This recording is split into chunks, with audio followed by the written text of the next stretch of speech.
આજે હવે આ ચેપ્ટરમાં આપણે આ ચેપ્ટરનો બીજો વિભાગ એટલે કે કેપેસિટર અને કેપેસિટન્સ એના વિશેની માહિતી મેળવવાની છે. તો પ્રકરણ 2 વિદ્યુત સ્થિતિમાન અને તેનું કેપેસિટન્સ એમાં પાઠ 11 નો પ્રશ્ન એવો છે કે કેપેસિટર એટલે શું તેની સમજૂતી આપો. વિદ્યાર્થી મિત્રો, કેપેસિટર છે એ તમે કોઈ પણ આપણા ઘરના જે જરૂરિયાત જીવનના સાધનો છે એમાં આપણે એનો ઉપયોગ કરીએ છીએ. પંખામાં તમે જોવો તો પંખાના ઉપરના ભાગમાં તમને એક વ્હાઇટ કલરની ડબ્બી જેવું દેખાશે, એ છે કેપેસિટર. કેપેસિટર શું કરે તો કે ઊર્જાનો સંગ્રહ કરે, બરાબર. બીજું, કેપેસિટરની અંદર બે પ્લેટો રહેલી હોય, એક પ્લસ અને એક માઈનસ, કે જેમાં વિદ્યુત ભાર સંગ્રહિત થતો હોય અને આ વિદ્યુત ભારના કારણે પંખાને યોગ્ય પ્રવાહ આપી અને એની રચના આખી પૂરી કરે છે. તો આપણા કિસ્સામાં અહીંયા કેપેસિટર એટલે શું અને તેની સમજૂતી આપણે જોવાની છે. તો સૌથી સીધી અને સાદી વ્યાખ્યા આપણે કેપેસિટરની એવી લઈએ તો કેપેસિટર એટલે કે બે અલગ કરેલી બે સુવાહક પ્લેટથી બનતી રચના. યાદ રાખો કે પ્લેટ છે એ સુવાહક જ હોવી જોઈએ. તો અલગ કરેલી બે સુવાહક પ્લેટોથી બનતી રચના જેને આપણે કેપેસિટર તરીકે ઓળખીએ છીએ. વિદ્યાર્થી મિત્રો, અહીંયા મેં બે સુવાહક પ્લેટો લીધેલી છે અથવા સુવાહકો લીધેલા છે, જેમાંનો એક પરનો વિદ્યુતભાર મેં લીધો Q, બીજા પરનો વિદ્યુતભાર મેં લીધો -Q. એક પરનો વિદ્યુત સ્થિતિમાન છે V1, બીજા પરનો વિદ્યુત સ્થિતિમાન છે V2. આ બે પ્લેટ વચ્ચેનો વિદ્યુત સ્થિતિમાનનો તફાવત જો મારે લેવો હોય તો મોટામાંથી નાનું વિદ્યુત સ્થિતિમાન આપણે બાદ કરીએ છીએ, V1 V2. તો ધારો કે બે સુવાહકો પર +Q અને -Q વિદ્યુતભાર છે, તેમના વિદ્યુત સ્થિતિમાનો અનુક્રમે V1 અને V2 છે. તો તેમની વચ્ચેનો વિદ્યુત સ્થિતિમાનનો તફાવત V V1 V2 જેટલો થાય છે. વિદ્યાર્થી મિત્રો, તમને એમ થાય કે આપણે આ બે પ્લેટને નજીક રાખી દીધી છે, બંને સુવાહક છે, એટલે આ બંને સુવાહકો છે એ કેપેસિટર તરીકે વર્તે. તો આનું બીજું પણ એક તમને સરસ મજાનું કહું કે કોઈ એક સુવાહક પ્લેટને તમે અહીંયા રાખો અને બીજી સુવાહક પ્લેટને તમે અનંત અંતરે રાખો તો પણ એના દ્વારા બનતી રચનાને તમે કેપેસિટર કહી શકો છો. વચ્ચે કોઈ પણ માધ્યમ હોવું જોઈએ નહીં. તો એક પ્લેટ થી બીજી પ્લેટ જો અનંત અંતરે રહેલી હોય તો તેમને પણ કેપેસિટર તરીકે ઓળખવામાં આવે છે. તો એક સુવાહક પ્લેટને બીજી સુવાહક પ્લેટથી અનંત અંતરે રાખવામાં આવે તો પણ તેને કેપેસિટર તરીકે ઓળખવામાં આવે છે. હવે આ કેપેસિટરને તમારે વિદ્યુત ભારિત કરવો હોય તો આ બે સુવાહકો છે ને એને આપણે બેટરીના બે ટર્મિનલ વડે જોડી દઈએ, એક પ્લસ અને એક માઈનસ. તો પ્લસ માઈનસ આ બેટરીના ટર્મિનલ વડે આપણે એને શું કરી દીધો? જોડી દીધો. સુવાહક તાર વડે બેટરીના ટર્મિનલ વડે જો તમે આને જોડી દો તો સુવાહકો પર તમે વિદ્યુતભાર પ્રેરિત કરી શકો છો. તો બે સુવાહકોને બેટરીના ટર્મિનલ વડે જોડી દેવામાં આવે તો તેને વિદ્યુત ભારિત કરી શકાય છે. શું જોયું અત્યાર સુધી? અલગ કરેલી બે સુવાહક પ્લેટથી બનતી રચના જેને આપણે કેપેસિટર તરીકે ઓળખીએ છીએ. અહીંયા આપણે બે સુવાહકો લીધેલા છે, એક છે +Q, બીજો છે -Q. એક પરનો વિદ્યુત સ્થિતિમાન છે V1, બીજા પરનું વિદ્યુત સ્થિતિમાન છે V2. બંને વચ્ચેનો તફાવત લેવા જઈએ તો V બરાબર v1 v2 જેટલો થાય, તફાવત એટલે બાદબાકી. એના પછી આપણે એવું કીધું કે એક સુવાહક પ્લેટને બીજી સુવાહક પ્લેટથી અનંત અંતરે મૂકવામાં આવે તો પણ બંનેને કેપેસિટર તરીકે જ ઓળખવામાં આવે છે. અને જો તમે એને બેટરીના ટર્મિનલ સાથે જોડી દો તો આપેલો સુવાહક છે એ વિદ્યુત ભારિત થઈ શકે છે. સુવાહક પરનો જે વિદ્યુતભાર છે એને કેપેસિટર પરનો જ વિદ્યુતભાર કહેવામાં આવે છે. સ્વાભાવિક છે કે વિદ્યુતભાર હોય તો બંને વચ્ચે કંઈક વિદ્યુત ક્ષેત્ર ઉત્પન્ન થશે. તો વિદ્યુત ક્ષેત્રની દિશા આપણે ક્યાંથી ક્યાં લેવામાં આવે તો વિદ્યુત ક્ષેત્રની દિશા q થી q તરફની લેવામાં આવે છે. E બરાબર kq/r² અનુસાર E ચલે છે q, એટલે કે જેટલો વિદ્યુતભાર એટલું જ વિદ્યુત ક્ષેત્ર ઉત્પન્ન થઈ શકે. કેપેસિટરના અંદરના ભાગમાં q થી q તરફનું વિદ્યુત ક્ષેત્ર ઉદ્ભવે છે જે વિદ્યુતભારના સમપ્રમાણમાં હોય તો E ચલે છે q. બીજું, અહીંયા એક કેપેસિટર ઉપર જેટલો ધન વિદ્યુતભાર છે એટલો જ બીજી પ્લેટ ઉપર q વિદ્યુતભાર છે, એટલે કે કેપેસિટર પરનો કુલ વિદ્યુતભાર શૂન્ય થઈ જાય છે અથવા શૂન્ય હોય છે. અને અંદરના ભાગમાં q થી q તરફનું વિદ્યુત ક્ષેત્ર ઉત્પન્ન થાય છે. E બરાબર kq/r અનુસાર E ચલે છે q, એટલે કે જેટલો વધારે વિદ્યુતભાર હશે એટલું જ વિદ્યુત ક્ષેત્ર પ્લસ થી માઈનસ તરફનું ઉત્પન્ન થશે. આવી જ રીતે વિદ્યુત સ્થિતિમાનની વ્યાખ્યા આપણે જોઈ ગયા છીએ કે એકમ ધન વિદ્યુતભારને અનંત અંતરેથી વિદ્યુત ક્ષેત્રમાંના આપેલા બિંદુએ લાવવા માટે કરવું પડતું કાર્ય, વિદ્યુત ક્ષેત્રની વિરુદ્ધ કરવું પડતું કાર્ય, જેને આપણે વિદ્યુત સ્થિતિમાન તરીકે ઓળખીએ છીએ.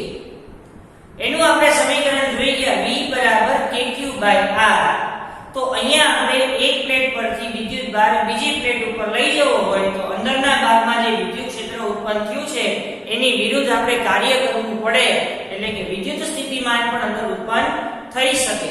તો v બરાબર kq/r અનુસાર v ચલે છે q.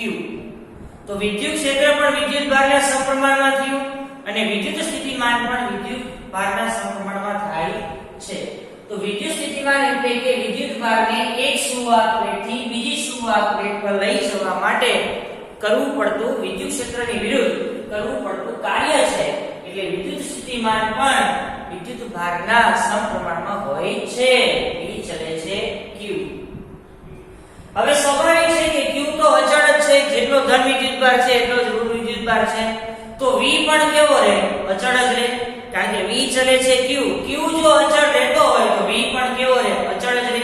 અને જો આ બંનેનો ગુણોત્તર લઉં, વિદ્યુતભાર અને જો વિદ્યુત સ્થિતિમાનનો ગુણોત્તર લેવામાં આવે તો એ પણ આપણને કેવો મળે છે? અચળ જ મળે છે. કારણ કે જેટલો વિદ્યુતભાર હશે એટલું બંને વચ્ચેનું વિદ્યુત સ્થિતિમાન ઉત્પન્ન થવાનું છે, કારણ કે બંને એકબીજાના સમપ્રમાણમાં છે. તો બંનેનો ગુણોત્તર પણ કેવો રહેશે? અચળ જ રહેશે. અને આ જે તમને ગુણોત્તર મળે છે જેને કેપેસિટર પરનું કેપેસિટન્સ તરીકે ઓળખવામાં આવે છે. તો વિદ્યાર્થી મિત્રો અહીંયા બે વ્યાખ્યા અલગ અલગ છે, ખાસ ધ્યાન રાખજો. સુવાહક પ્લેટોથી બે સુવાહક પ્લેટોથી બનતી રચના એને તમે શું કહો છો? કેપેસિટર. અને આ કેપેસિટર પરનો વિદ્યુતભાર અને તેમની વચ્ચેના વિદ્યુત સ્થિતિમાનનો ગુણોત્તર એને તમે શું બોલશો? કેપેસિટન્સ. સુવાહક પ્લેટથી બનતી બે સુવાહક પ્લેટથી બનતી રચના જેને તમે શું કહો છો? કેપેસિટર. કેપેસિટન્સ નો મતલબ શું? તો કે કેપેસિટર પરનો વિદ્યુતભાર અને બે કેપેસિટર પ્લેટ વચ્ચેની વિદ્યુત સ્થિતિમાનનો ગુણોત્તર એને તમે શું કહો છો? કેપેસિટન્સ. તો મિત્રો બંને જ વસ્તુ અલગ અલગ છે.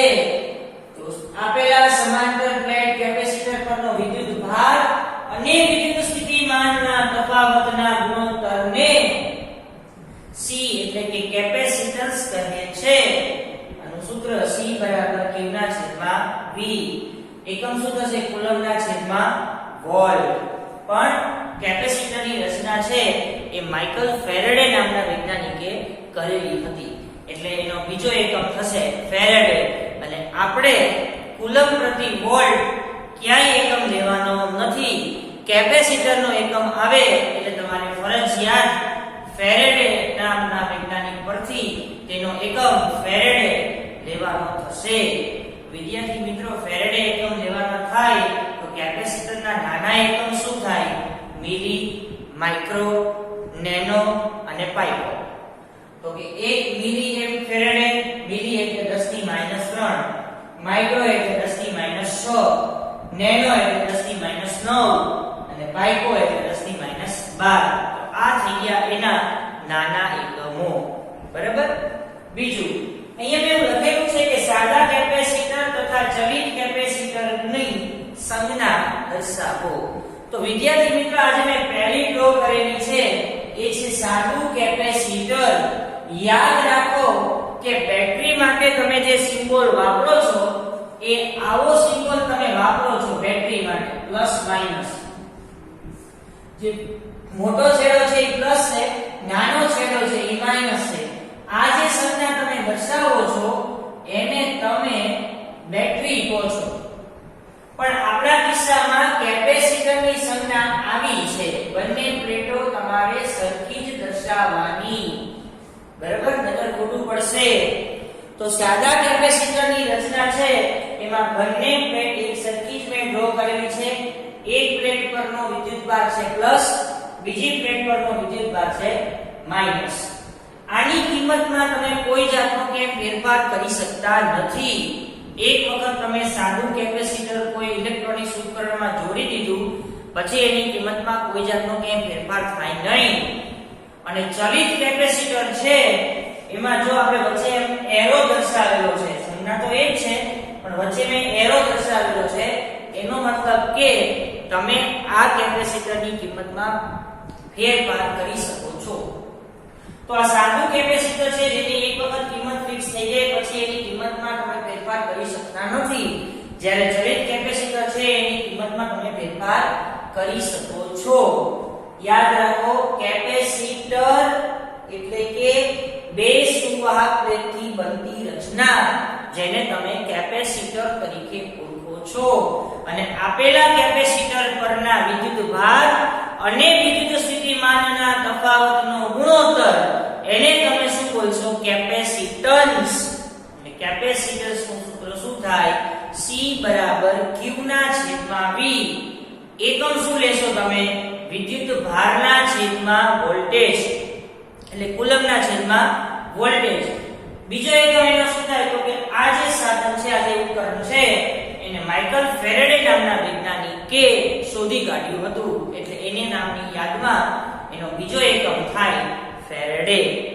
ફેરેડેના નાના એકમ આપણે આ કેપેસિટરના નાના એકમ લેવા જઈએ તો મિલી, માઇક્રો, નેનો અને પાઇકો. મિલી 10 ની -3, માઇક્રો 10 ની -6, નેનો 10 ની -9 અને પાઇકો એટલે 10 ની -12. એની સંજ્ઞા જોઈએ તો એક સાદું અને એક ચલિત. સાદા કેપેસિટરની કિંમતમાં તમે ફેરફાર કરી શકતા નથી, જ્યારે ચલિત કેપેસિટરની કિંમતમાં તમે ફેરફાર કરી શકો છો. બે પ્લેટ એક સરખી દેખાડવાની, નહીતર જો નાની મોટી દેખાડશો તો એ બેટરીમાં કન્વર્ટ થઈ જશે, જે સાચી સંજ્ઞા નથી. પારિમાણિક સૂત્ર લેવું તો C q ના છેદમાં V. q નું પારિમાણિક સૂત્ર m0 l0 t1 a1. હવે કદાચ કોઈને વોલ્ટેજનું પારિમાણિક સૂત્ર ન ખબર હોય તો આપણે વોલ્ટેજનું પારિમાણિક સૂત્ર સાબિત કરી દઈએ છીએ. બરાબર? તો તમારી પાસે એક આવું સમીકરણ હતું, W V/Q. તો V બરાબર શું થાય? W ના છેદમાં Q. W એટલે કાર્ય અને વિદ્યુત ભાર, Q એટલે શું થઈ જાય? વિદ્યુત ભાર. ચાલો, તો V બરાબર કાર્યનો પારિમાણિક સૂત્ર શું થાય? m1 l2 t-2 અને વિદ્યુત ભારનું શું થાય? a1 t1. આવું થઈ જાય. તો ફાઇનલ સમીકરણ આપણે લખવા જઈએ તો m1 l2 t-3 a-1, જે અહીંયા સમીકરણ મેં લખેલું છે. બરાબર? હવે આ બંનેના સમીકરણને આપણે સમીકરણ નંબર 1 માં મૂકી દઈએ તો q નું પારિમાણિક સૂત્ર m0 l0 t1 a1 વિદ્યુત સ્થિતિમાન અથવા તો વોલ્ટેજ નું પારિમાણિક સૂત્ર શું થાય m1 m2 t 3 a 1 આને ઉપર લઈ જાવ એટલે -1 આને ઉપર લઈ જાવ એટલે -2 આને ઉપર લઈ જાવ 1 3 એટલે 4 આને ઉપર લઈ જાવ એટલે 2 તો a2 તો આ થઈ ગયું તમારું કેપેસિટન્સ નું પારિમાણિક સૂત્ર એના પછી અમે બે વસ્તુ લખેલી છે કે કેપેસિટર નું કેપેસિટન્સ કઈ કઈ બાબતો ઉપર આધાર રાખે છે અને કઈ કઈ બાબતો ઉપર આધાર રાખતું નથી આ બે વસ્તુ આપણે અત્યારે જોવાની છે તો સૌથી પહેલા કઈ કઈ બાબતો ઉપર આધાર રાખે તો કેપેસિટર નું કેપેસિટન્સ આકાર માપ અને બે સુવાહક પ્લેટના અંતર પર આધાર રાખે છે આ પ્લેટ કેવા આકારની છે એનું માપ કેટલું છે બંને વચ્ચેનું અંતર કેટલું છે તેના ઉપર કેપેસિટન્સનો આધાર રહેલો છે બીજું અત્યારે અહીંયા આપણે કોઈ માધ્યમ રાખતા નથી એટલે હવાનું માધ્યમ છે પણ જો તમે કેપેસિટરની બે પ્લેટ વચ્ચે કોઈ માધ્યમ રાખો છો કોઈ ડાઇલેક્ટ્રિક દ્રવ્ય ઉમેરો છો તો પણ બે કેપેસિટરની પ્લેટ વચ્ચેનું કેપેસિટન્સ બદલાઈ જાય છે એમાં ફેરફાર થાય છે તો બે પ્લેટ વચ્ચે તમે જે ડાઇલેક્ટ્રિક દ્રવ્ય ભરો છો તેના ઉપર પણ કેપેસિટરના કેપેસિટન્સનો આધાર રહેલો છે બે સુવાહક વચ્ચે રાખેલા ડાઇલેક્ટ્રિકના પ્રકાર પર પણ રહેલો છે એક પ્લેટ થી બીજા પ્લેટની હાજરી કેટલી છે એક પ્લેટની નજીક બીજા પ્લેટની હાજરી ક્યાં સુધીની છે કેટલા અંતરે છે એના પર પણ કેપેસિટન્સનો આધાર રહેલો છે આધાર શેના ઉપર નથી રાખતો તો સૌથી પહેલા સુવાહકોના દ્રવ્ય ઉપર આ સુવાહક પ્લેટ શેની બનેલી છે એના પર કયું દ્રવ્ય છે એના પર આધાર રાખતો નથી પણ હા પ્લેટ અથવા કોઈ વાહક પ્લેટ જે છે એ હંમેશા સુવાહક જ હોવી જોઈએ એ કેવા દ્રવ્યની છે શેમાંથી બનાવવામાં આવી છે એનો તમારે કોઈ પણ ચર્ચા કરવાની નથી પણ પ્લેટ હંમેશા સુવાહક જ હોવી જોઈએ બીજું એના પર રહેલા વિદ્યુત ભારના જથ્થા પર કારણ કે વિદ્યુત ભાર તો કેવો રહેવાનો બંને પરનો અચળ જ રહેવાનો છે તો q જેટલો પ્લસ છે એટલો સામેની પ્લેટ ઉપર માઈનસ વિદ્યુત ભાર છે એટલે વિદ્યુત ભારના જથ્થા પર પણ કેપેસિટન્સનું મૂલ્ય આધાર રાખતું નથી તો વિદ્યાર્થી મિત્રો આ તમારું થઈ ગયું કેપેસિટર એટલે શું અને તેના વિશેની સમજૂતી હવે પછીના લેક્ચરમાં સૌથી અગત્યનો પ્રશ્ન આવશે કે સમાંતર પ્લેટ કેપેસિટર વચ્ચે કેટલું કેપેસિટન્સ ઉત્પન્ન થાય આ જે છે એનું સામાન્ય સૂત્ર છે C q ના છેદમાં v યાદ રાખજો આના પછીના લેક્ચરમાં આપણે આ સૂત્રનો ઉપયોગ કરવાનો જ થશે તો કેપેસિટરનું સામાન્ય સૂત્ર શું થાય C q ના છેદમાં v પણ હવે સમાંતર પ્લેટ કેપેસિટરનું સૂત્ર શું થાય એ આપણે જોવાનું છે માધ્યમમાં કેટલું મળે શૂન્ય અવકાશમાં કેટલું મળે અને બીજું છેલ્લે લાસ્ટમાં આપણે ગોળા પરનું કેપેસિટન્સ જોવાનું થશે ઓકે તો નેક્સ્ટ લેક્ચરમાં હવે આના આગળના ટોપિક વિશે ચર્ચા આપણે કરશું ઓકે થેન્ક યુ